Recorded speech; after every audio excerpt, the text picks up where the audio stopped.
Hello everyone, welcome back to Gyanarthi. So today I'm going to tell you how to speak English confidently and fluently in front of other people. So the first thing that we have to do is we have to develop our confidence. And when does confidence come in?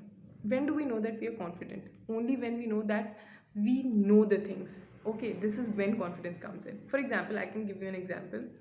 When you go for any exam, when are you confident? You are confident when you know, okay, I know 30-40% of the paper I have studied and the rest 50-60% I'll do it. This is when confidence comes in. But when you know that, okay, I have not studied at all, I don't know the paper, what happens is you are underconfident or you're not confident at all.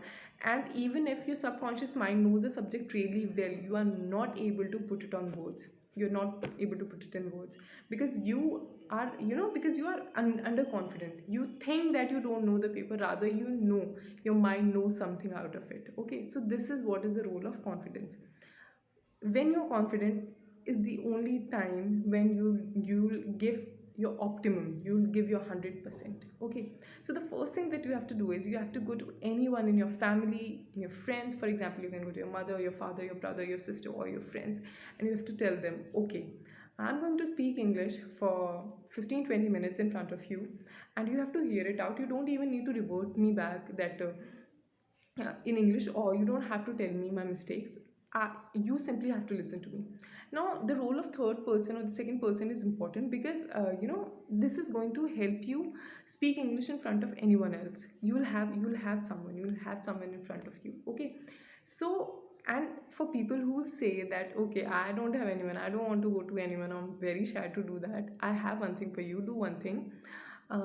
Get any any English song which is slow paced. For example, I'll recommend Billie Eilish. She speaks at a at a certain pace which is a bit low than others. She's audible. She's really audible with her words.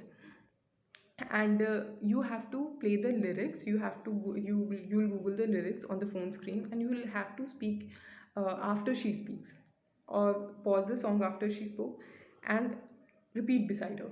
Repeat. Okay, repeat when she's done. So now what will happen is you will know how to speak. This is going to improve your vocabulary. This is going to improve your confidence. This is what you have to speak if you cannot get tip 1 done. Okay, so this is what you have to do. Now, what are the benefits of doing this? The benefits of doing this, first of all, is okay, your confidence is going to get enhanced. The second thing is, tell me that what happens when you try to speak English in front of others at a certain pace that you're not comfortable, and you speak, you start stammering, right? For example, you try to speak at a pace which is higher, at a speed which is higher, because you want to impress the other person. Okay, that, oh, I know English.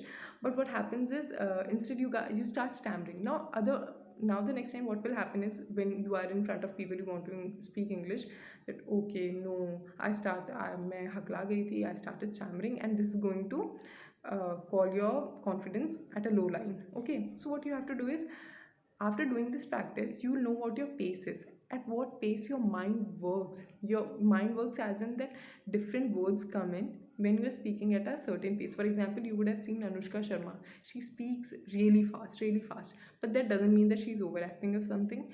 That means that she's having that pace. She speaks at that pace. Okay, that is where she's comfortable. If she'll speak at a pace which is lower than it or higher than it, that pitch or that pace, she might start stammering. Okay, so you have to find that thing for yourself.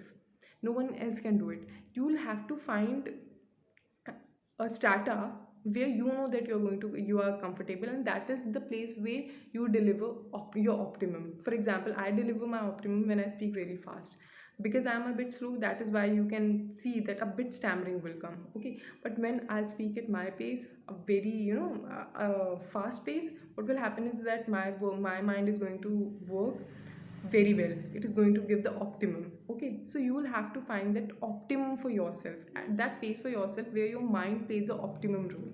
So this is what is going to happen when you speak in front of others, or when you do it with the song that you play. But I'll recommend, find someone, just talk to them. Okay, just talk to them, and it will hardly take 15-20 minutes, 20 days, when you will start realizing, okay, that this is my pace. This is the pace that I should speak English at. Okay, for example, you can see Indian origin finance minister of UK. He speak, I guess his name is Sunak, Rishi Sunak. Yes, he speaks at a very very calm pace. So different people have different pace for themselves. You have to find yours, and when you will find yours, and when you know, okay, this is the pace I am comfortable at. Okay, that is the time when you can start speaking English in front of others.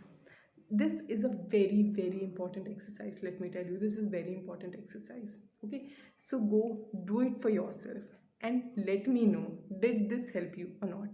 So this was all about it. The next thing is that knowing vocabulary or knowing grammar are really different things from speaking English. If someone says, oh, your grammar is not good, your vocabulary is not that good, you can't speak English, then they are making a sheer idiot of you. Of course you need to have a basic knowledge, you need to have a basic knowledge, but you don't really need to know tenses or verbs or adjectives for speaking English. Communicating with someone doesn't mean that you really know that grammar, that really doesn't know. For example, you might meet many people who speak English really well, but they are not good at grammar. So developing communication skills is different from knowing the language. Okay, so never fall in the trap of people who say because you don't know how to write it, you will never know how to speak it. Okay, let go of those negative vibes. Start today, and let me know, and rest. If you want me, I'll make a new video for you. Thank you so much.